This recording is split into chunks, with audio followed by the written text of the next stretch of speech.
अस्सलाम वालेकुम स्टूडेंट्स, मेरा नाम आहम नबीला है। तो आज के लेक्चर में मैं आपको फ़िज़िक्स के बारे में बताऊंगी। एज़ यू नो कि आपका एंट्रेंस टेस्ट जो है वो करीबी है और उसमें 30% जो एमसीक्यूज़ आएंगे वो फ़िज़िक्स के रिलेटेड आएंगे। तो फ़िज़िक्स के जो कोर्स कंटेंट है उसके अकॉर्डिंगली आपकी जो है वो टेस्ट स्टार्ट किया जाएगा। तो सबसे पहले मैं टेबल ऑफ़ कंटेंट बता देती हूँ। सबसे पहले जो है वो मैं टेबल ऑफ़ कंटेंट बता देती हूँ कि जो हम आज लेक्चर पढ़ेंगे। सबसे पहले इंट्रोडक्शन पढ़ेंगे कि इंट्रोडक्शन में हम लोग मोशन के बारे में पढ़ेंगे। रेस्ट एंड मोशन का थोड़ा सा डिफरेंशिएट बताऊंगी। टाइप्स ऑफ मोशन के बारे में हम लोग बात करेंगे। Scalars and vector and then laws of motion, जो कि बहुत ज़्यादा इंपॉर्टेंट है। सबसे पहले हमारे पास काइनेमेटिक्स आ जाते हैं। काइनेमेटिक्स बेसिकली क्या है? ये एक ऐसी ब्रांच ऑफ फिजिक्स है जो कि डील कर रही है मोशन के साथ। यानी कि मोशन के हम लोग सिर्फ टाइप्स के बारे में पढ़ेंगे कि मोशन जो है इधर लीनियर है, रोटेटरी है, सर्कुलर है, कैसा है। इसमें हम लोग कॉज के बारे में नहीं पढ़ेंगे कि क्या वजह है। जब भी कॉज पढ़ी जाती है वो डायनेमिक्स में पढ़ी जाती है। काइनेमेटिक्स में ओनली हम लोग सिर्फ मोशन के बारे में पढ़ते हैं। Then we will proceed to the next slide which is rest and motion. Basically जो रेस्ट एंड मोशन है वो क्या है? हमारे पास जो रेस्ट है वो बेसिकली उस चीज़ के बारे में कि या कोई बॉडी है या कोई ऑब्जेक्ट है, जब वो अपनी पोजीशन अपने सराउंडिंग के अकॉर्डिंग चेंज नहीं करता तो वो हमारे पास क्या कहलाता है? रेस्ट। और अगर बॉडी जो है वो अपनी पोजीशन चेंज कर रही है अपनी सराउंडिंग के अकॉर्डिंग, तो देन हम उसको कहते हैं कि ये क्या है? बॉडी मोशन में है। फॉर एग्जाम्पल मैं कहती हूँ कि एक बुक पड़ी हुई है, टेबल के ऊपर पड़ी हुई है, या फिर हम लोग कह देते हैं कि चेयर पड़ी हुई है रूम में, तो वो क्या है? वो खुद मूव नहीं कर रही, वो अपनी पोजीशन नहीं चेंज कर रही, तो then the chair is in rest position. अगर एक पर्सन है वो रूम में मूव कर रहा है, कभी डोर के पास जा रहा है, कभी चेयर के पास जा रहा है, तो then the person is in motion. ठीक है, तो ये एक एग्जाम्पल थी छोटी सी। यहाँ पर एक और एग्जाम्पल भी है कि यहाँ पर एक बस बनी हुई है, बस के अंदर पैसेंजर्स नज़र आ रहे होंगे। अब क्या यहाँ पर पैसेंजर भी मोशन में है? नहीं, बिल्कुल भी नहीं। क्यों? क्योंकि पैसेंजर जो है वो अपनी सीट पे जिस सीट पे बैठे हैं वहीं पे बैठे रहेंगे अनटिल और अनलेस उनका स्टॉप नहीं आ जाएगा। जबकि बस जो है वो मूव कर रही है, वो टर्न अराउंड कर रही है, तो बस जो है वो मोशन में है, जबकि पैसेंजर्स जो हैं वो क्या है? रेस्ट पोजिशन पे हैं। देन हम लोग टाइप्स ऑफ मोशन के बारे में बात कर लेते हैं। हमारे पास मोशन की कितनी टाइप्स है? बेसिक जो है वो 3 हैं। सबसे पहले ट्रांसलेटरी आ जाता है, देन रोटेटरी और फिर वाइब्रेटरी। ट्रांसलेटरी में क्या है? ट्रांसलेटरी मोशन जो है वो एक ऐसा मोशन है जो कि स्ट्रेट लाइन के अलोंग मूव करता है। स्ट्रेट लाइन का मतलब ये है कि बॉडी जो है वो कोई टर्न नहीं ले रही, कोई रोटेशन नहीं हो रही उसके अंदर। वो अगर मूव करी तो वो एक स्ट्रेट पाथ के ऊपर मूव कर रही है। For example airplane moving in a straight line. जैसे कि जहाज़ है वो हवा में कैसे उड़ता है? वो बिल्कुल एक स्ट्रेट पाथ पे उड़ता है। वो रोटेट करके नहीं उड़ता या वो सर्कुलर मोशन में नहीं उड़ा होता। इसी तरह अगर कोई राइडर जो फेरिस व्हील में बैठा हुआ है उसकी भी जो मोशन होगी वो कौन सी होगी? ट्रांसलेटरी मोशन होगी। लेकिन ये आगे से फर्दर टाइप है विच इंक्लूड कि ये सर्कुलर मोशन में आ जाती है। अब आगे जो है वो ट्रांसलेटरी मोशन की फर्दर 3 टाइप्स हैं। सबसे पहले लीनियर मोशन आ जाती है, देन सर्कुलर और देन रैंडम मोशन। अच्छा, लीनियर वही है कि वो स्ट्रेट पाथ पे मूव करेगा, उसमें उसकी कोई रोटेशन नहीं होगी, कोई सर्कुलर पाथ पे वो मूव नहीं करेगा। जैसे कि motion of a car moving in a straight line. ठीक है, कार एक स्ट्रेट पाथ पे मूव कर रही है, तो ये हमारे पास किस में आ जाएगी? लीनियर मोशन में आ जाएगी। सर्कुलर मोशन में क्या है कि वो जो है एक सर्कुलर पाथ पे मूव कर रहा है, यानी कि उसकी कोई रोटेशन नहीं है। रोटेशन बेसिकली क्या होता है कि जब बॉडी या कोई ऑब्जेक्ट अपने सेंट्रल एक्सिस पे, एक्सिस क्या होती है? एक सेंट्रल एक्सिस की एक ऐसी लाइन है जो किसी ऑब्जेक्ट को या किसी बॉडी को 2 इक्वल पार्ट्स में डिवाइड कर दे। अगर वो सेंट्रल एक्सिस पे मूव करी तो देन वो रोटेशन होती है। ठीक है, तो यहाँ पर वो क्या कह रहे हैं? Without, when a object moves in a circular path without rotation is known as a circular motion. तो जब कोई भी ऑब्जेक्ट है वो सर्कुलर पाथ पे मूव कर रही है, यानी कि गोल है, सर्कुलर पाथ है, लेकिन क्या उसकी अपनी रोटेशन कोई नहीं ऑब्जेक्ट की या किसी बॉडी की, तो then it is called as circular motion. Circular और रोटेशन मोशन में बहुत ज़्यादा छोटा सा फ़र्क ये है कि रोटेटरी में रोटेशन आती है जबकि सर्कुलर में रोटेशन नहीं है, वो अपने एक्सिस पे मूव नहीं करती। यहाँ पे एग्जांपल दिए motion of earth around sun. अब अर्थ जो है सन के अराउंड एक पाथ पे सर्कुलर मूव कर रहा है, ठीक है, तो वो इसकी एग्जांपल हो गई। देन हमारे पास आ जाती है रैंडम मोशन। रैंडम मोशन कौन सी है? एक ऐसा डिसऑर्डर या इरेगुलर मोशन है जिसमें हमारे पास कि वो है तो स्ट्रेट ही, ट्रांसलेटरी मोशन का ही पार्ट है, लेकिन ये क्या इरेगुलर पैटर्न है। जैसे कि इधर मैंने एक डायग्राम अटैच की हुई इंसेक्ट की, मॉस्किटो जो है वो उसका इरेगुलर पैटर्न है और वो मूव कर रहा है। इसी तरह यहाँ पर मैंने जो है वो सन, अर्थ और मून की भी लगाई हुई है। अगर मून भी अर्थ के अराउंड मूव करेगा तो वो भी सर्कुलर है, अगर अर्थ सन के अराउंड मूव करे तो वो सर्कुलर है। ठीक है, अब हम लोग नेक्स्ट जाते हैं रोटेटरी मोशन के ऊपर। रोटेटरी मोशन क्या है कि स्पिनिंग मोशन आ जाएगा, यानी कि वही बात कि वो अपने सेंट्रल एक्सिस पे भी बॉडी मूव करेगी। जैसे कि for example the motion of earth about it's geographic axis, यानी कि अर्थ जो है वो सूरज के गिर्द तो घूम रहा है लेकिन वो अपने एक्सिस पे भी घूम रहा है। तो जो अपने एक्सिस पे चीज़ें घूमती हैं वो क्या कहलाती हैं, हमारे पास रोटेटरी मोशन कहलाती हैं। ये जैसे कि एक और एग्जांपल है motion of a wheel about it axis, जब गाड़ी का जो व्हील है वो अपने एक्सिस पे भी मूव कर रहा है और वो सर्कुलर भी मूव कर रहा है, तो then it is called as rotatory motion. Vibratory motion में क्या है, कोई भी बॉडी कोई भी ऑब्जेक्ट जब वो टू एंड फ्रो की यानी कि वो अपनी एक एक्सट्रीम से दूसरी एक्सट्रीम तक जाएगा और उसके बाद एक टाइम आएगा कि वो ड्यू टू फ्रिक्शन स्टॉप कर जाएगा अपनी मीन पोजीशन पे। तो ये वाइब्रेटरी मोशन है कि to and fro motion of a body about its mean position. यहाँ पर मैं आगे एग्जांपल से समझाती हूँ। यहाँ पे मैंने दो पिक्चर्स अटैच की हुई हैं, एक मैंने वो पेंडुलम विद क्लॉक, एक मैंने बॉब लगाया हुआ है बिल्कुल टॉप पर जो इमेज है, और एक मैंने सी सॉ की इमेज लगाई हुई है। अगर हम लोग पेंडुलम के बारे में देखें तो हम लोगों को क्या कर रहे हैं कि देखा जाए तो जो पेंडुलम का बॉब है बेसिकली वो दो एक्सट्रीम पे गया हुआ है, एक राइट एक्सट्रीम एक लेफ्ट एक्सट्रीम। यहाँ पर जो है ये वाइब्रेटरी मोशन की बात हो रही है कि जब भी हम किसी भी बॉडी को उसकी मीन पोजीशन से मूव करवा कर किसी एक एक्सट्रीम पे लेकर जाते हैं और उसको रिलीज़ करते हैं तो क्या है, वो टू एंड फ्रो यानी कि one extreme to second extreme तक वो मूव करेगा। तो ये हमारे पास क्या कहलाएगी, वाइब्रेटरी मोशन कराएगा। इसी तरह जो ये चिल्ड्रंस जो हैं यहाँ पर सी सॉ पर बैठ के वो सी सॉ पे जो बैठे हुए हैं, यहाँ पर भी सी सॉ का क्या एग्जांपल है कि वो जो सी सॉ है अपनी मीन पोजीशन पे वो अप एंड डाउन मूव कर रहे हैं, यानी कि मीन पोजीशन पे रह के एक एक्सट्रीम अप हो रहा है और एक एक्सट्रीम डाउन हो रहा है। अप एंड डाउन में वो अपनी मीन पोजीशन पर है। जैसे ही बच्चे इस चूल्हे से उतरेंगे तो क्या होगा, ये अपनी मीन पोजीशन यानी कि एक बैलेंस लेवल पर आ जाएगा। तो ये भी एक एग्जांपल थी वाइब्रेटरी की which include that to and fro motion of a body about its mean position is known as vibratory motion. Then हम लोग यहाँ पर मेरी जो है वो टाइप्स ऑफ मोशन कंप्लीट होता है। देन हम लोग मूव करते हैं स्केलर एंड वेक्टर पे। स्केलर एंड वेक्टर का जो है वो थोड़ा सा डिफरेंस, बेसिक सा डिफरेंस है।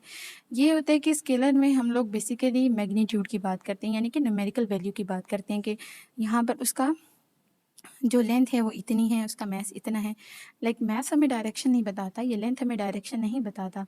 इसमें हम सिर्फ मैग्नीट्यूड की बात करते हैं। दूसरी बात ये कि वन डायमेंशनल होता है।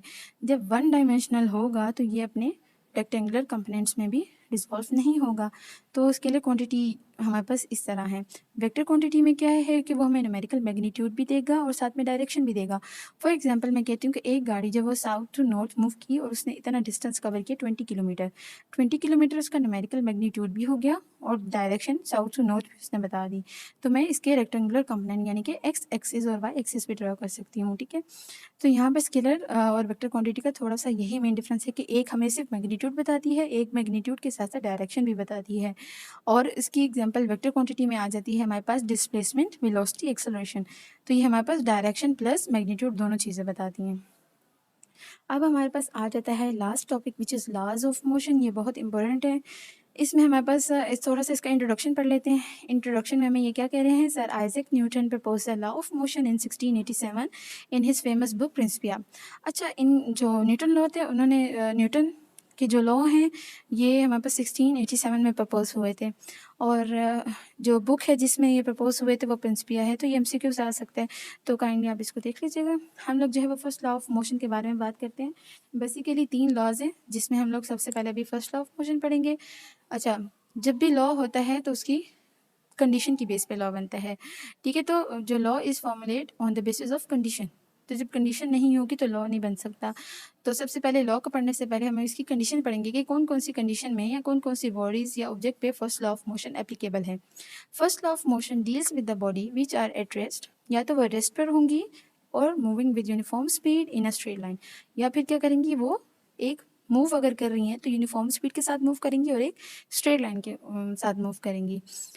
इसकी 2 कंडीशन हम लोगों ने पढ़ ली। पहली कंडीशन ये है कि बॉडी रेस्ट पर होनी चाहिए, या अगर वो मूव कर रही है तो क्या होनी चाहिए, उसकी स्पीड यूनिफॉर्म स्पीड होनी चाहिए। तो यहाँ पर मैंने एक छोटी सी डायग्राम अटैच की हुई है कि यहाँ पर एक ऑरेंज बॉल बनी हुई है जिसके वी उसके ऊपर अटैच हुआ हुआ है। एक ब्लू बॉल आ रही है जो कि फोर्स लगा रही है। अब वो फोर्स क्या करेगी, जैसे ब्लू बॉल आएगी तो जो रेस्ट पर बॉडी थी ऑरेंज बॉल वो क्या करेगी, मूव करने लग जाएगी, ठीक है। तो ये हमारे पास क्या है, अभी मैं आगे पढ़ाऊँगी तो ये ज़्यादा अच्छा समझ आ जाएगा कि यहाँ पर क्या हो रहा है कि ऑरेंज बॉल मूव क्यों कर रही है और ब्लू बॉल क्यों आई है।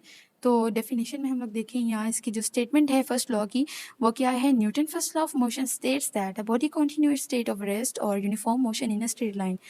Provided no net force. अच्छा, ये हमें क्या बता रहे हैं कि जो बॉडी है वो अपनी स्टेट को कंटिन्यू रखेगी। अगर वो रेस्ट पर है तो वो रेस्ट पर ही रहेगी, अगर वो मूव कर रही है तो वो मूव करती रहेगी अनटिल और अनलेस नेट फोर्स उसके ऊपर एक्ट ना हो जाए। जब तक नेट फोर्स एक्ट नहीं होगी तो रेस्ट वाली बॉडी मोशन में नहीं जाएगी, मोशन वाली बॉडी स्टॉप नहीं करेगी। ठीक है, तो ये हमारे पास क्या कि बॉडी जो है वो अपनी स्टेट ऑफ जो उसकी है रेस्ट एंड मोशन उसको कंटिन्यू रखेगी। यहाँ पर एक एग्जांपल दी हुई है। एग्जांपल में क्या है कि अगर एक बुक टेबल के ऊपर लाई करिए है तो वो रेस्ट पर रहेगी अनटिल और अनलेस आप उसको उठाकर कहीं शेल्फ पे नहीं रखोगे, कहीं मूव नहीं कराओगे, तो वो बुक जहाँ पर पड़ी है वो वहीं पर रहेगी। इसी तरह अगर एक ट्रक है, हैवी लोडेड ट्रक है, तो वो मूव कर रहा है, स्ट्रेट लाइन पे मूव कर रहा है, वो कब स्टॉप करेगा? जब आप उसके ऊपर फोर्स लगाओगे, force in the form of brake लगाओगे, तो फिर ही वो क्या होगा, हमारे पास ट्रक स्टॉप करेगा और हमारे पास ये जो है वो एप्लीकेबल होगा न्यूटन के फर्स्ट लॉ के लिए। देन हम लोग सेकेंड लॉ ऑफ मोशन की तरफ मूव करते हैं। सेकेंड लॉ ऑफ मोशन की कंडीशन क्या है कि जब इसके ऊपर नेट फोर्स एक्ट कर रही होगी बॉडी के ऊपर। अब हमारे पास नेट फोर्स क्या होती है? नेट फोर्स आपको पता ही होगा कि हमारे पास सम ऑफ ऑल फोर्सेज होती है। एक बॉडी के ऊपर कितनी फोर्सेज एक्ट कर रही हैं, उन सबको सम करो तो वो हमारे पास क्या निकल आता है? नेट फोर्स निकल आता है। तो नेट फोर्स की अगर स्टेटमेंट के बारे में पढ़ा जाए तो उसमें क्या है? When a net force act on a body it produce acceleration. जब भी नेट फोर्स किसी भी बॉडी, किसी ऑब्जेक्ट के ऊपर एक्ट होगी तो वो क्या प्रोड्यूस करेगी? एक्सेलरेशन। अब ये एक्सेलरेशन क्या है? The magnitude of this acceleration is directly proportion to the net force. अब ये जो एक्सेलरेशन है वो डायरेक्टली प्रोपोर्शन है फोर्स के and inversely proportion to its mass. तो वो जो एक्सेलरेशन प्रोड्यूस हुई फोर्स के लगाने के बाद वो हमारे पास क्या है कि वो फोर्स के डायरेक्टली प्रोपोर्शन होगी, यानी कि फोर्स जितनी ज़्यादा होगी उतनी ही एक्सेलरेशन ज़्यादा होगी। अगर फोर्स कम है तो एक्सेलरेशन भी कम होगी। लेकिन एक्सेलरेशन का जो रिलेशन मास के साथ है वो इनवर्सली प्रोपोर्शन है। इट मीन्स कि अगर मास ज़्यादा होगा तो एक्सेलरेशन क्या होगी? कम होगी। अगर मास कम होगा तो एक्सेलरेशन क्या होगी? ज़्यादा होगी। अगर अभी यहाँ पर हम लोग डेरिवेशन के बारे में बात कर लेते हैं। डेरिवेशन जो हमारे पास Newton second law of motion के बारे में है। अकॉर्डिंग टू द गिवन, यहाँ पर मैंने वही स्टेटमेंट जो हमें दी थी उसी को मैंने जो है वो कंडीशन बना के लिख लिया। That is acceleration is directly proportion to force and acceleration is directly proportion to 1/m। यहाँ पर मैंने इक्वेशन का नंबर दे दिया 1 और 2। अब मैंने कहा कि कंबाइन बोथ इक्वेशन, और मैंने दोनों इक्वेशंस को कंबाइन किया तो हमारे पास एक फर्दर एक और इक्वेशन बन गई which is acceleration is directly proportion to force by m, force divided by m। यहाँ पर हम लोगों ने क्या किया? फोर्स की कंपोनेंट्स को, जो ये हमारे पास इक्वेशन थी, इसको रीअरेंज किया तो हमारे पास ये क्या बन गई? Force is directly proportion to mass into acceleration. अब जहाँ पर प्रोपोर्शनैलिटी का साइन होता है, जब भी हम प्रोपोर्शनैलिटी का साइन हटाते हैं या रिमूव करते हैं तो हमारे पास वहाँ पे एक कांस्टेंट ज़रूर लगता है। उस कांस्टेंट की वैल्यू क्या होती है? 1। मोस्ट ऑफ द केसेस ये 1 नहीं होती, लेकिन यहाँ पर सेकेंड ऑफ मोशन में के की वैल्यू क्या है? 1। जब हम लोगों ने के की वैल्यू पुट की तो हमारे पास क्या आ गया? F is equal to M, यानी कि फोर्स जो नेट फोर्स है वो किसके इक्वल है? मास इनटू एक्सेलरेशन के। यहाँ पर डेरिवेशन हो गई।